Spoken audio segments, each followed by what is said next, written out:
meet him, in a friend's place, and then he told me I'm working on a script. So அந்த பேசிட்டு இருக்கும்போது ஒரு 1 week 2 weeks தள்ளி he sent me a script. So அது படிச்ச உடனே we started off. He told me I have a month and a half to reduce my body. So ரொம்ப பல்கா இருந்தேன் அப்போ.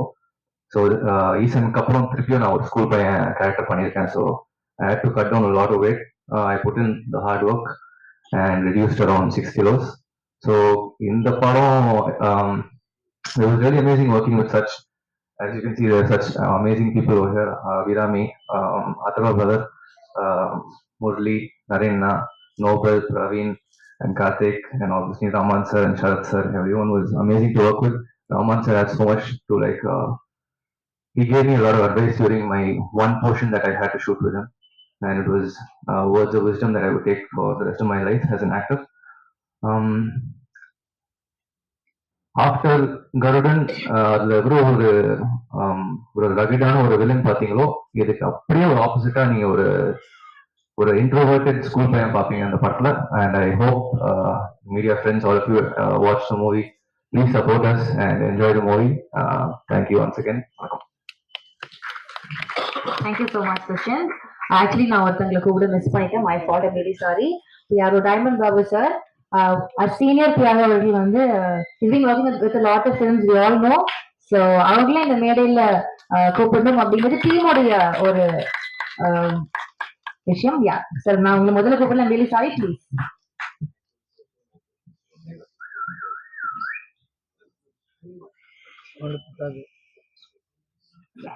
Thank you sir.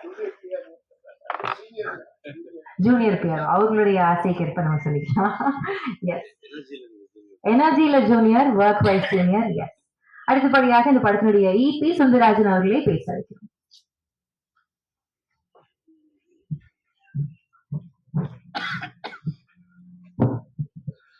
எல்லாருக்கும் வணக்கம். வந்திருக்கும் மீடியாக்களுக்கும் sir, Atharvaa sir, Rahman sir, Sarath sir, Karthikeyan sir, DOP, order எல்லாருக்கும்.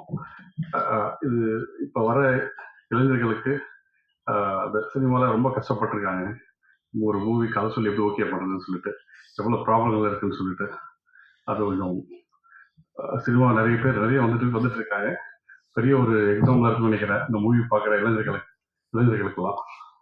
தேங்க்யூங்க, தேங்க்யூ மச். ஷார்ட் அண்ட் ஸ்வீட்டா நீங்க சொல்றீங்கன்னா ரொம்ப ஷார்ட்டா முடிச்சிட்டீங்களே sir. But thank you so much. அடுத்தபடியாக டாக்டர் மனோஜ் பென் அவர்கள், creative producer of the film. இவருடைய முதல் படம் நடிச்சிருக்காங்க in fact. And I think real கேரக்டரை படத்துல பண்ணிருக்கீங்க நம்புறேன். ஒரு real time he's like that, he supports young talents. And ஆமா, அந்த மாதிரி I think he's very supportive to young talents. ரொம்பவே வந்து யங் பீப்புளை ரொம்ப அப்ரிஷியேட் பண்ணுவாங்க. நம்மளுடைய ஒர்க்ஸை வந்து பெட்டர் பண்றதுக்கு என்னெல்லாம் பண்ணணும்னு சொல்லி கொடுப்பாங்க. அது very supportive person in general. அவருடைய நேர்மையான இது குவாலிட்டி அது. ஸோ ஐ திங்க் அது அங்க ஏதோ எனக்கு லைட்டா ரிஃப்ளெக்ட் ஆன மாதிரி தோணுச்சு. You have more to share about it. Please come. வாங்க. அது அந்த ஸ்கிரீன்ல காமிச்சது வந்து ப்ரொடியூசர் வந்து டைரக்டர் வந்து ரிஜெக்ட் பண்றாரு. ஸோ அவங்க வந்து ரியல் லைஃப்லயும் ஒரு அதே மாதிரி தான் உடனே எனக்கு டென்ஷன் ஆயிடுச்சு. இல்லை, அதுக்கப்புறம் நீங்க விளக்கம் கொடுத்துட்டீங்க. தேங்க்யூ. நிறங்கள் 3 ஒரு ரொம்ப வித்தியாசமான ஒரு படம். ஐங்கரன் ஃபிலிம்ஸ் உங்களுக்கு தெரியும். தளபதியிலிருந்து தலை வரைக்கும் மிக பிரம்மாண்டமான படைப்புகளை படைத்திருக்கிறது. அப்படிப்பட்ட ஒரு நிறுவனத்தை நடத்துகிற கே கருணாமூர்த்தி எனக்கு வந்து அண்ணா. அண்ணா கிட்ட போய் இப்படி ஒரு வித்தியாசமான ஒரு படம் இருக்கு, இதை கார்த்திக் நரேன் டைரக்ட் பண்றாரு, இவங்கெல்லாம் வந்து இந்த படத்துல இந்த கேரக்டர்ஸா வச்சா நல்லா இருக்கும் அப்படின்னு ஒண்ணு. இது நியூ ஏஜுக்கு ரொம்ப வித்தியாசமா இருக்கும், கரெக்டா இருக்கும். ஓல்ட் ஸ்கூல் நியூ ஏஜ் ரெண்டுமே கலந்த ஒரு படம். இப்படி ஒரு ஸ்கிரிப்ட் அமைகிறது வந்து அபூர்வம் அப்படின்னு சொல்லும் போது, அப்படியா அப்படின்ட்டு உடனே படத்தை ஓகே பண்ணி இமீடியட்டா காஸ்ட் அப்ரோச் பண்ணி இமீடியட்டா ஆன் சோர்ஸ் போன படம் தான் இந்த நிறங்கள் 3. ஸோ இந்த படத்தை தயாரிச்சு கொடுத்ததுக்கு கருணா அண்ணாவுக்கு ஒரு மிகப்பெரிய நன்றி எங்க எல்லாரும் சார்பாகவும் நான் வந்து சொல்லிக்கிறேன். முதல்ல captain of the ship Karthik நரேனை பத்தி பேசுவோம். கார்த்திக் நரேன் வந்து நான் உள்ள சொல்லிட்டு இருந்தேன். எப்படின்னா எல்லாரும் உள்ள ஒரு கொஸ்டின் செஷன்ல கேட்டாங்க, என்ன ஏன் இந்த ஹைப்பர் லிங்க் நீங்க வந்து சூஸ் பண்றீங்க, துருவங்கள் 16 அதே மாதிரி தானே அப்படின்ட்டு. அதான் நான் சொன்னேன், தோனி வந்து எல்லா கிரவுண்ட்லயும் நல்லா கிரிக்கெட் ஆடுவாரு, எல்லா மேட்ச்லயும் நல்லா ஸ்கோர் பண்ணுவாரு. பட் அவருக்குன்னு ஒரு ஃபேவரட் கிரவுண்ட் இருக்கும் இல்லையா? அந்த கிரவுண்ட் வந்து இந்த படம் கார்த்திக் நாராயணனை பொறுத்த வரைக்கும் he is back to doing what he is best doing it. மற்றது எல்லாத்தையுமே நல்லா பண்ணுவாரு, இது அதை விட சூப்பரா பண்ணுவாரு அப்படின்னு வச்சுக்கோங்களேன். அதாவது இந்த கதையை வச்சு எங்ககிட்ட வந்து கார்த்திக் நாராயணன் சொல்லும்போது எங்களுக்கு வந்து உள்ளுக்குள்ள ஒரு சந்தோஷம், ஒரே கல்ல ரெண்டு மாங்கா. கதையும் சூப்பரா இருக்கு, அது கார்த்திக்கு இருக்கிறதுலே மோஸ்ட் ஃபெமிலியரான, அதாவது இதுல கார்த்திக் அடிச்சா வெறும் 6-4 செஞ்சுரி தான் ஓகே அப்படிங்கிற நம்பிக்கை எங்களுக்கு இருந்துச்சு. we felt very happy.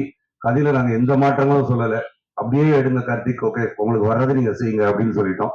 அவ்வளவு பிரமாதமா கார்த்திக் எடுத்திருக்காரு. அதாவது இது வந்து ஒரு பதில் உங்களுக்கு சொல்லும். எப்படின்னா, இந்த கோவிடுக்கு அப்புறம் எல்லாரும் படம் பார்க்கறதுடைய அவுட்லுக் மாறிடுச்சு. மலையாளம் பார்க்க ஆரம்பிச்சிட்டாங்க, ஸ்பானிஷ் பார்க்க ஆரம்பிச்சிட்டாங்க, கொரியன் பார்க்க ஆரம்பிச்சிட்டாங்க. அப்போ வந்து அந்த ட்ரெண்டே இப்போ மாறி போச்சு. எது எடுத்தா எடுபடும் அப்படின்னு ஒரு குழப்பம் நிறைய பேருக்கு இருக்கு இல்லையா? கார்த்திக் வந்து இதை வந்து நியூ ஏஜுக்கு new age, hyper link thriller, அதே மாதிரி ஓல்ட் ஸ்கூலு நீங்க போயிட்டீங்கன்னா உள்ள எக்கச்சக்கமான சென்டிமெண்ட்ஸ், இமோஷன்ஸ், அப்பா பையன், ஹஸ்பண்ட் ஒய்ஃப், லவர்ஸ், ஓகே இதெல்லாம் இந்த விஷயங்கள் ட்ரெண்ட் எவ்வளவு மாறினாலும் இந்த சென்டிமெண்ட்ஸ் மாறாது இல்லையா? அதையும் உள்ள பியூட்டிஃபுல்லா வச்சு டெக்னிக்கலி அவ்வளவு சவுண்ட், இந்த படத்துடைய technical aspects, DOP, music, editing இதெல்லாம் ரொம்ப பெரிய அளவுல பேசப்படும். அவங்க எல்லாரும் போக போக ரொம்ப பெரிய ஆட்களா வருவாங்க இண்டஸ்ட்ரியில. இந்த படத்துல ஒர்க் பண்ணவங்க எல்லாம் அதுக்கு வந்து கார்த்திக்கு ஒரு முக்கியமான ரோல் இருக்கு. அவ்வளவு பிரமாதமா கார்த்திக் பண்ணியிருக்காரு. அடுத்தது வந்து படத்தின் நாயகன் அத்தர்வா, அவரை நான் சொன்னேன் ஓகே அவருக்கு நிறைய ரோல்ஸ் பண்ணியிருக்காரு.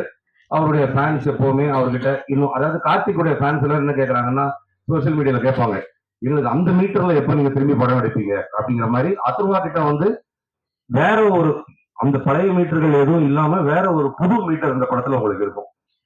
Range of expressions, the way he has portrayed himself, the ease with which he has acted, okay அது வந்து எங்களுக்கு பார்த்ததுக்கு அப்புறம் கார்த்திக் ஒரு நாள் என்கிட்ட வந்து ஹி டோல்ட் மீ, ஓகே இந்த படத்துடைய ஹீரோ பேர் வந்து வெற்றி, எனக்கு வந்து வெற்றியை வேற யாரும் பிளே பண்ணியிருந்தா இவ்வளவு சாட்டிஸ்ஃபைடா இருக்க மாட்டேன் அப்படின்ட்டு கார்த்திக் சொன்னாரு.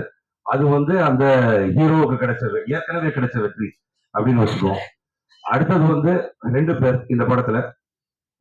ஒண்ணு சரத் அண்ணா, okay due to unavoidable circumstances he couldn't join us today.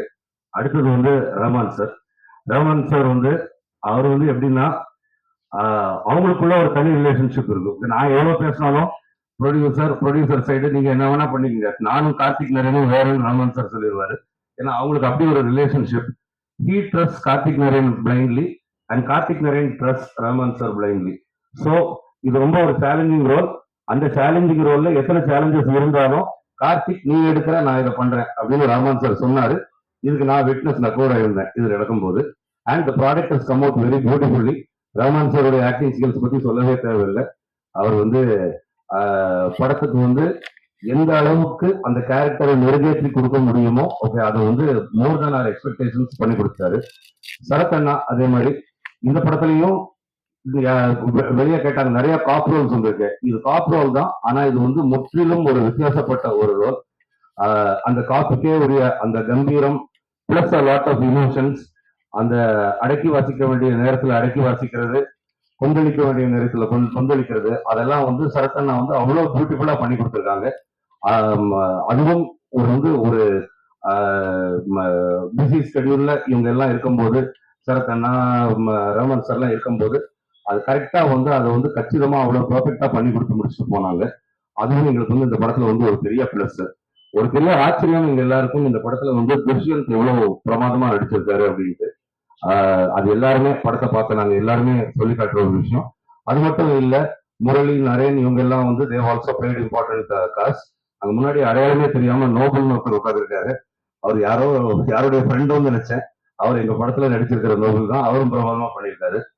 அம்மா அபிராமி, மிரியட் ஆஃப் எக்ஸ்பிரஷன்ஸ், கலகலப்பு, சிரிப்பு, சோகம், கோபம், வருத்தம் எல்லாத்தையும் அவ்வளவு பியூட்டிஃபுல்லா கொண்டு வந்திருக்கீங்க. உங்களுக்கும் கெரியர்ல இந்த படம் வந்து ஒரு பெரிய ஒரு மைல் ஸ்டோனா இருக்கும்னு நான் நம்புறேன். நிறைய படங்கள் பண்ணியிருக்கீங்க நீங்க எல்லாருமே. நான் என்ன சொல்றதுன்னா, this should be yet another stepping stone in your careers, okay அப்படின்னு நான் சொல்லணும்னு நினைக்கிறேன். டிஜோ டாமி இந்த படத்துடைய டிஓபி. டிஜோ டாமியை வந்து எனக்கு இன்ட்ரோடியூஸ் பண்ணி விட்டது வந்து கார்த்திக். அதுல இருந்து நான் வந்து டிஜோ டாமியை வச்சு 2 சினிமா பண்ணிட்டேன். ரிலீஸ் ஆக போற சென்னை சிட்டி கேங்ஸ்டர்ஸும் டிஜோ டாமி தான் டிஓபி. அதுக்கு அடுத்தது வரப்போற ரெட்ட தலைக்கும் டிஜோ டாமி தான் டிஓபி. நாளைக்கு டிஜோக்கு வந்து கல்யாணம். ஸோ அவர் வந்து கோயம்புத்தூர்ல இருக்காரு, இல்லாட்டி இன்னைக்கு இங்க இருந்திருப்பாரு. நீங்க பாருங்க, one of the most short after DOP Tijo Tomy வரப்போறாரு. அதுக்கு வந்து இந்த படம் பெஸ்ட் எக்ஸாம்பிள். அதை வச்சுதான் நான் வந்து 2 படம் கொடுத்தேன். அவ்வளவு பிரமாதமா பண்ணியிருக்காரு, மிரட்டியிருக்காரு. ஜேக்ஸ் பிஜாய் மியூசிக்ல வந்து பின்னி இருக்காரு, அவ்வளவு அருமையான பாடல். Okay, at the same time இந்த படத்துல பாட்டுகள் நிறைய கிடையாது. ஓகே, ஒரு பாடல் இருக்கு. அது போக ரீரெக்கார்டிங்ல வந்து ஒரு ஒரு ஒரு புது ட்ரெண்டையே படைச்சிருக்காருன்னு சொல்லலாம். அந்த அளவுக்கு ஜேக்ஸ் பிரமாதமா பண்ணியிருக்காரு. Amazing technician to work with.